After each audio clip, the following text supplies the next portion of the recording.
میرے مرشد فرماتے تھے کہ حضرت تھانوی نے لکھا کہ شیطان کے پاس 3 عین تھے، اگر 4 عین ہوتے کبھی گمراہ نہ ہوتا۔ علم کا عین تھا، عالم تھا، عابد تھا، عارف تھا، عابد تھا، 7 لاکھ سال عبادت کی۔ اور یہ بات حضرت جو ہے انہوں نے مکتوبات صدی میں لکھی۔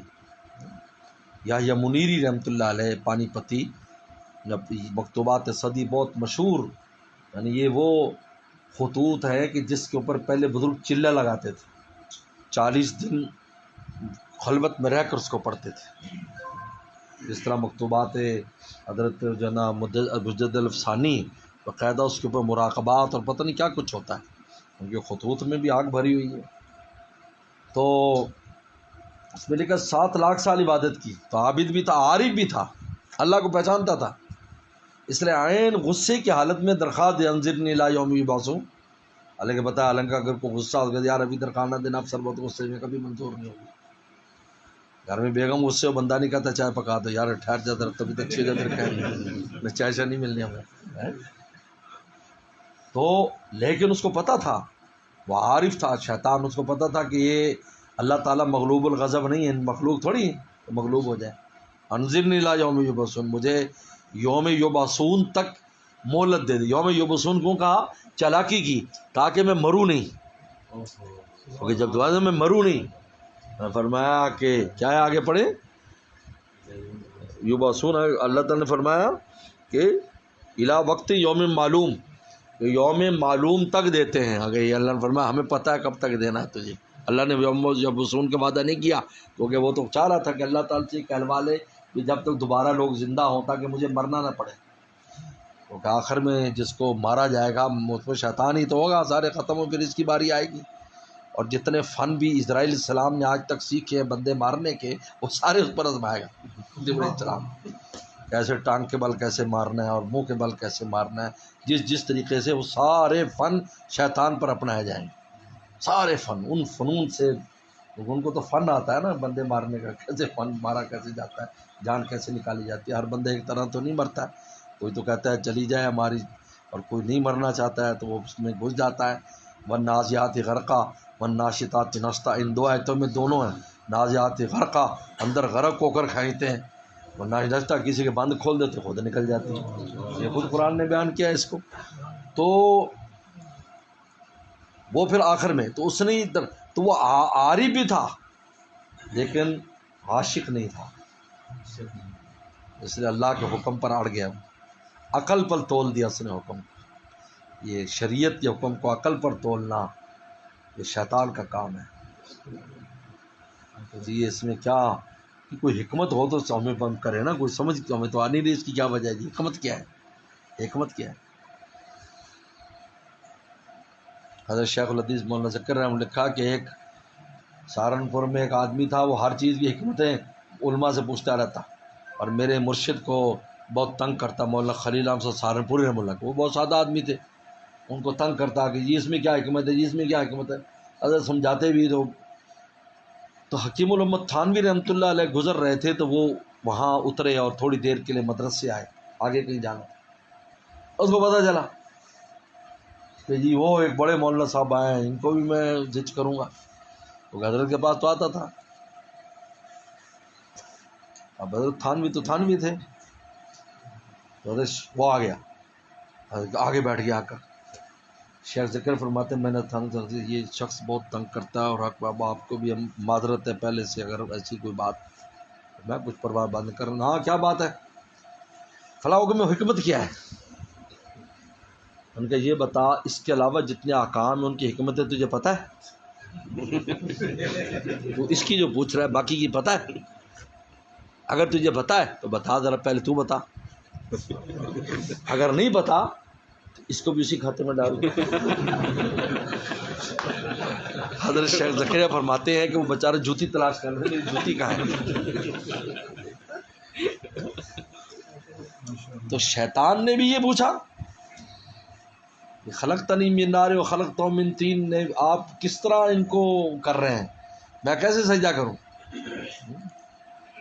اپنی عقل کو اللہ کے حکم پر ترجیح دے دی، عاشق نہیں تھا، کیونکہ عاشق یہی ہوتا ہے، عاشق کبھی بھی نہ زمانے کی رفتار دیکھتا ہے، نہ اپنی رفتار دیکھتا ہے، نہ اپنی عقل و فہم دیکھتا ہے، نہ اپنا مستقبل دیکھتا ہے، نہ حال دیکھتا ہے، محبوب کی خوشی دیکھتا ہے۔ جو آغاز میں فکر انجام ہے، جو آغاز میں فکر انجام ہے، کیا ہوگا؟ تیرا عشق شاید ابھی خام ہے۔ یہی وجہ ہے مفسرین نے واضح لکھا ہے قرآن کی صحت کے تحت من قبل الفتح و قاتل، اعظم و درجہ قرآن نے کہا ہے کہ جو فتح مکہ سے پہلے صحابہ مسلمان ہوئے اور قتال کیا، ان کا درجہ بعد والوں سے زیادہ ہے، وہ بھی صحابہ ہیں، لیکن کلن وعد اللہ الحسنی، اللہ نے سب سے حسنہ کا وعدہ کیا ہے، لیکن درجہ کیوں زیادہ ہے؟ پہلے والوں کے سامنے کوئی مستقبل نہیں تھا، ہمارا کیا بنے گا کچھ پتہ نہیں تھا، بعد میں والوں کے تو جھنڈا مکہ پر لہرا گیا، حکومت قائم ہو گئی، ان کے سامنے مستقبل تھا، رسول اللہ صلی اللہ علیہ وسلم کی اور مسلمانوں کی بڑھتی طاقت اور ان کی حکومت، اور سامنے آ رہا تھا سورج طلوع ہو چکا ہے، لیکن پہلے والوں کے پاس تو کچھ بھی نہ، تمہیں کیا پتا کیا ہونے والا ہے، وہ تو پیٹ پر پتھر باندھے ہوئے باتوں پر یقین ہے۔ یعنی عجیب صحابہ کا دیکھو، پیٹ پہ پتھر ہے۔ غزوہ خندق کا اگر آپ دیکھ لیں، زلزال شدیدہ، اور کتنا قرآن میں نے بیان کیا، اور بلغت القلوب الحناجر کے گلوں کو آ گئے ہیں، پیٹ پہ پتھر بندھے ہوئے، اتنی بھوک ہے، اتنی بھوک ہے، اور اتنا خوف ہے کہ اکیلا آدمی پیشاب کرنے جا سکتا، اور اتنی بھوک ہے کہ چلنا مشکل ہے۔ قرآن کا لما رأوا الاحزاب قالوا ھذا ما وعد اللہ رسولہ صدق اللہ وعدہ ورسولہ وما زادهم الا ایمانا وتسلیما، اس کیفیت نے ایمان بڑھا دیا۔ عجیب ہے، کیسے بڑھ گیا؟ اس لیے کہ آپ نے فرمایا تھا کہ سخت وقت آنے والا ہے، اس کے بعد پھر اچھا وقت آنے والا ہے، تو انہوں نے کہا دیکھو یہ وعدہ پورا ہو گیا نا، اب وہ بھی ہوگا، وما زادهم الا ایمانا وتسلیما، وہی ہوا۔ غزوہ خندق کے بعد کوئی غزوہ نہیں ہوا، کوئی ہوا غزوہ؟ کوئی نہیں۔ علماء بیٹھے، اللہ فرمایا لا یغزونا نحن نغزوہم، اب کوئی ہمارے ہاں نہیں آئے گا، ہم جائیں گے۔ جہاں مکہ گئے، ہم نے مکہ فتح کیا، جگہ گئے۔ تو اس آیت پر غور کرو، صحابہ کرام، اللہ اکبر، کہ اس خوف کی حالت میں ہے اور بھوک کی حالت میں بیٹھے، لفظ سچ کا ہے اور خوش ہو رہے ہیں، وما زادهم الا ایمانا وتسلیما، اور ایمان بڑھ رہا ہے کہ اب جو نا اچھا وقت بھی آنے والا ہے۔ تو ان کے سامنے تو کوئی مستقبل نہیں تھا من قبل فتح و قاتل، اس لیے وہ عشق کے بہت اونچے مقام پر تھے، اس لیے قرآن نے کہا اعظم و درجہ۔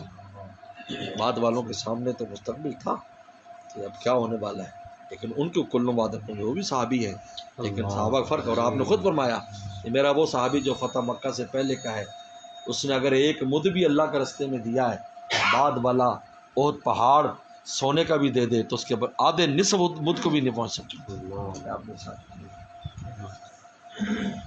تو اس تو اگر یہ عاشق ہوتا، شیطان تو کبھی نہ دے ہوتا کہ یہ کیوں دیا آپ کو،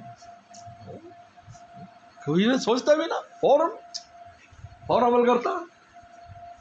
آدم السلام کے بارے میں یہ لکھا ہے تفسیروں میں کہ جب وہ امانت کی باری آئی ہے تو اللہ تعالیٰ آسمانوں سے کہا آدم موجود ہے، آسمان اٹھاؤ، نہیں، زمین اٹھاؤ، نہیں، پہاڑ نہیں، بڑی بڑی مخلوقات ڈر گئی، اب چھوٹا سا آدم کھڑا ہے، چھوٹا سا۔ اب آدم اگر آپ کراچی کے حساب سے اپنے آپ کو دیکھو تو کتنے بڑے ہو تو پتہ چل جائے گا، کون نقطہ بھی نہیں ہوگا ہمارا نظر آتا ہو۔ آدم صاحب بھی کھڑے ہیں اور وہ مخلوقات انکار کرنے نہیں، ہم سے نہیں اٹھتے۔ آدم کو کہا آدم اٹھاؤ، یا تو پتھر کی شکل میں تھی ہماری، انسر ہم نے اٹھا کر کندھے میں رکھ دے، ٹانگیں کانپنے لگ گئی اس کے بوجھ کی وجہ سے۔ حضرت جنید بغدادی رحمہ اللہ نے عجیب بات لکھی ہے کہ آدم نے یہ نہیں دیکھا کہ وزن کتنا ہے، آدم نے دیکھا کہنے والا کون ہے، کہ یہ تھا اس میں عاشق تھا، نہیں دیکھا۔ اللہ نے فرمایا آدم جب تک تو بوجھ اٹھاتا رہے گا میری مدد تیرے ساتھ رہے گی۔ حضرت شریعت مطہرہ پر وہ امانت، شریعت کی امانت ہے، جب بھی اس پر عمل کرنا چاہتا ہے ہمیشہ اس کے ساتھ خدا کی مدد رہی ہے کہ پورا معاشرہ اس کے خلاف ہو جائے تو ایک آدمی سب پر غالب ہے۔ یہ وعدہ آدم السلام سے کیا گیا تھا کہ جو اٹھائے گا میں اس کے ساتھ ہوں، میں تیرے ساتھ ہوں۔ عاشق تھے، کہا کہ وہ آواز پہ ہی مست ہو گئے کہ اللہ نے مجھے کہا ہے، اچھا بس ختم بات، آگے کیا ہے، آگے مجھ سے اٹھتی ہو نہ ہو۔ وہ حضرت فرماتے تھے ہمارے کہ دانا جو ہے نا وہ جب باڑ میں ڈالا جاتا ہے تو انہوں نے کہا کہ اگر میں پہاڑ کو نہ پھوڑ سکوں تو اپنا سر تو پھوڑ ہی لوں گا نا میں یہی کر لوں گا، کچھ نہیں ہوئے تو جان تو دے دوں گا نا میں. یہ عشق ہے.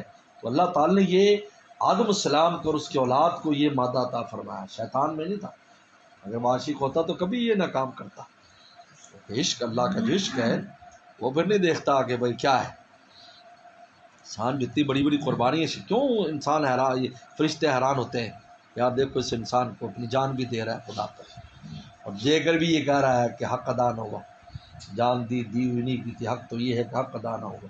ان کے کوچے سے لے چل جنازہ میرا، جان دی میں نے جن کی خوشی کے لیے، بے خودی چاہیے بندگی کے لیے. سبحان اللہ، ماشاء اللہ. اللہ نے ہم میں عشق کا مادہ رکھا ہے. میرے مرشد فرماتے تھے مادہ عشق انسان میں ہے، ہم میں عشق رکھا اللہ تعالیٰ نے. اور یہ مادہ عشق جو ہے یہ کچلے کی طرح ہے. کچلا ایک زہر کے درخت کو کچلا کہتے ہیں، زہر کے درخت. اس کچلے کا کشتہ بنایا جاتا ہے، کشتہ بنتا ہے اس کا. ہمارے یہاں پرانے زمانے میں جو حکیم ہوتے تھے یہ اپلے خریدتے تو ان اپلوں کے اندر اس کا کشتہ بنتا تھا. اب تو پتہ نہیں ماڈرن طریقہ کیا ہے. تو ہمارے مرشد نے فرمایا، مجھے خود فرمایا، اکیلے میں بات کی ہے، یعنی یہ مرشد خود، دیکھو یہ عشق کا مادہ یہ کچلا ہے، کچا کھاؤ گے تمہاری روحانی موت واقع ہو جائے گی، اور اگر کسی مرشد سے کشتہ بنا لو گے تو مولا تک پہنچ جاؤ گے. سبحان اللہ، ماشاء اللہ. جی کیونکہ وہ آپ کی اس کو کشتہ کر دے گا، پھر روحانی طاقت دے گا. لیکن عشق کے بغیر خدا تک نہیں پہنچ سکتے، یاد رکھیں، خدا نہیں پہنچ سکتے. اس لیے کہتے ہیں کہ خالی عبادتیں کرنے والا جو کسی اللہ والوں کی سود میں نہ بیٹھے اور اکیلا میں کروں، کہا کہ وہ مہینے میں ایک قدم طے کرتا ہے اور عاشق ایک قدم میں ایک مہینے کا سفر کرتا ہے. کیونکہ عشق آگ لگا دیتا ہے انسان کو فوراً. بس پھر انہیں دیکھتا کہ آگے انجام کیا، انجام کو تو دیکھنا ہی نہیں عاشق نے. میرا کیا ہوگا، پچھلوں کیا ہوگا، اگلوں کا کیا ہوگا، سب کو مولا کے اوپر چھوڑ کر کفن بردوش ہے کہ کفن بردوش دارم آتا ہے نا کہ ایک ہمارے حضرت نے سنایا کہ، اور ان کو حضرت شیخ الہند سے یہ واقعہ سنا جو ہے شاہ عبد الغنی پھول پور رحم اللہ نے، کہ جب جنگ ہو رہی تھی 1857 کی جنگ آزادی، اس میں ایک عالم تھے تو ان کو پتہ چلا فلاں جہاد ہے، تو وہ آئے اور انہیں کندھے پر کفن رکھا اور تلوار لی اور زور کا کفن در دوش دارم، اللہ میں کفن رکھ کر آیا ہوں، کفن رکھ کر آیا ہوں. تو کہتا آواز سنی باقاعدہ، اور ساتھیوں نے سنی، بھیا مظلوم، بھیا مظلوم، اے مظلوم آ، من کنارم، میں بھی اس جنگ کے کنارے پر کھڑا ہوں، جلدی آ، میں تیرے انتظار میں ہوں. جاتے شہید ہو گئے. یہ ہے عاشق جو ہے نا، عشق ایسی چیز ہے. کیونکہ یہ جو ہم یہ دیکھتے ہیں میں یہ کروں گا وہ کروں گا، اس سے یہ ہو جائے گا ویسے یہ کیا چیز ہے؟ یہ تو شیطان کا کام ہے، یہ دیکھنا کہ ہمیں اس میں کیا ملے گا. لوگ کہتے ہیں ہم یہ کر تو لیں گے، ہمیں ملے گا کیا؟ بھائی اتنا کافی ہے کہ جس کا حکم ہے بس وہ خوش ہو جائے گا، سب کافی، ہمارے لیے سب کچھ یہی ہے. بہرحال جی ماشاء اللہ، علماء کرام کی برکت سے بات